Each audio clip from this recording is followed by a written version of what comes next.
Magandang araw mga kaslam. Mainit na balita ang yayanig sa NBA at PBA. Isang Pinoy assistant coach na emosyonal na mamaalam sa isang batang NBA player biglang lumipat ng team. Isang naturalized Pilipino na sinubok ang pasyensya sa bench at isang 7'3" na halimaw na paparating para tapatan ang pinaka-dominanting big man sa PBA. Ito ang pinakabagong NBA at PBA updates na kailangan alam ng bawat Pinoy basketball fans. Unahin natin ang balitang ikinagulat ng maraming Pinoy fans. Keon Ellis lumipat sa Cleveland Cavaliers. Si Keon Ellis ay isang 6'4" guard na dating bahagi ng Sacramento Kings. Hindi pa siya household name sa NBA pero sa loob ng locker room, kilala siya bilang high effort defender. Energy guy off the bench. Player na hindi umaangal sa rule basta hanggang nagtatrabaho ang isang mahalagang detalye nito. Isa sa mga malapit na mentor ni Keon Ellis na Sacramento na walang kundi si Coach Jamie Alapag, ang Pinoy assistant coach ng King. Sa social media, naging emotional ang pamamaalam ni Coach Jamie kay Keon Ellis. Pinuri niya ang discipline, work ethic at professionalism ng bata. Ayon pa kay Coach Jamie, si Ellis ay palaging unang dumarating at huling umaalis sa ensayo. Isang ugaling gustong-gusto ng mga coach sa NBA. Ngayon, bakit mahalaga ang trade ito papunta sa Cleveland? Ang Cleveland Cavaliers ay isang team na may playoff mindset, malinaw na system. Kailangan ang defensive guards na kayang mag-contribute kahit hindi dominant sa bola.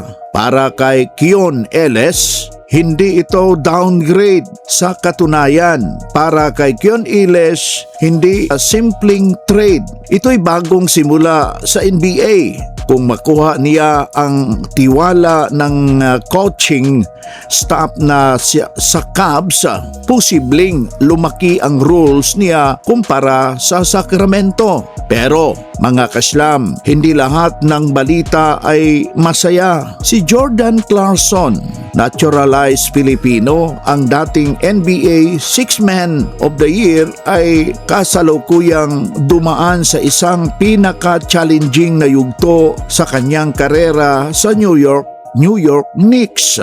Sa isang laro ngayon season, na-bench siya, bumaba ang minutes kahit walang namang injury. Masakit man aminin pero sa ngayon ay tila hindi siya priority ng coaching staff. Bakit ganito ang sitwasyon? Ang Knicks ay may siksik na guards rotation, may focus sa defense first system.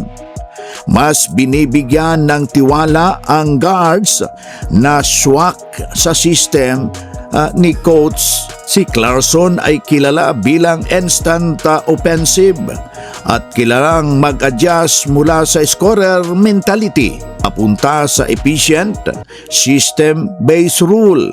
Pero may magandang sinyales.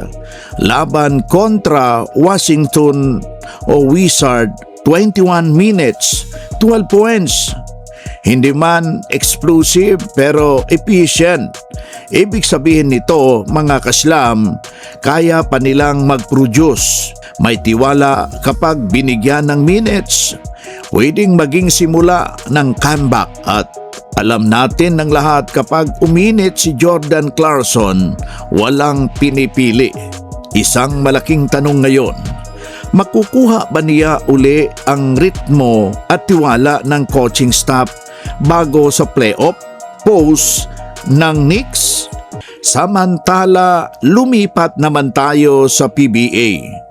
Dahil may paparating na halimaw Matapos mabigo ang TNT Trupang Giga sa Philippine Cup Finals kontra SMB, malinaw ang mensahe ng management.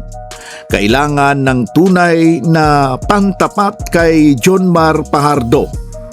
At ang sagot nila, Ball, isang 7'3", dating NBA player. Oo, mga kaslam, 7'3". Ano ang dala ni Ball?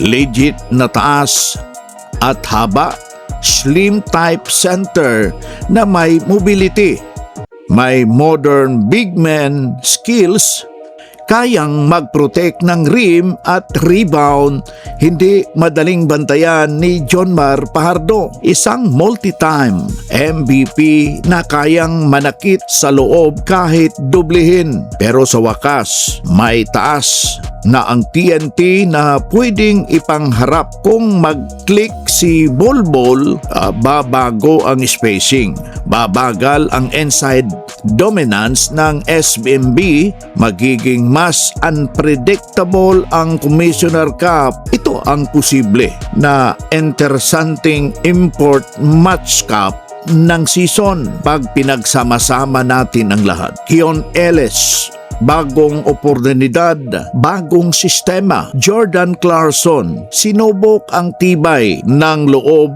at karakter. Ball, bagong armas laban sa pinaka-dominanting PBA team. Iisang mensahe lang ang buhay na buhay. Ang koneksyon ng Pinoy basketball, local man o international. Mga kaslam, kayo na ang magsabi. Makakabawi pa ba si Jordan Clarkson sa Knicks? May future starter potential ba si Keon Ellis sa Cubs? At kaya bang talagang tapatan ni Bol si Jonmar Fajardo? Comment down below. Like kung solid ang analysis. Subscribe para naman sa araw-araw na NBA at PBA updates para sa Pinoy fans. Magandang araw, mga kaslam!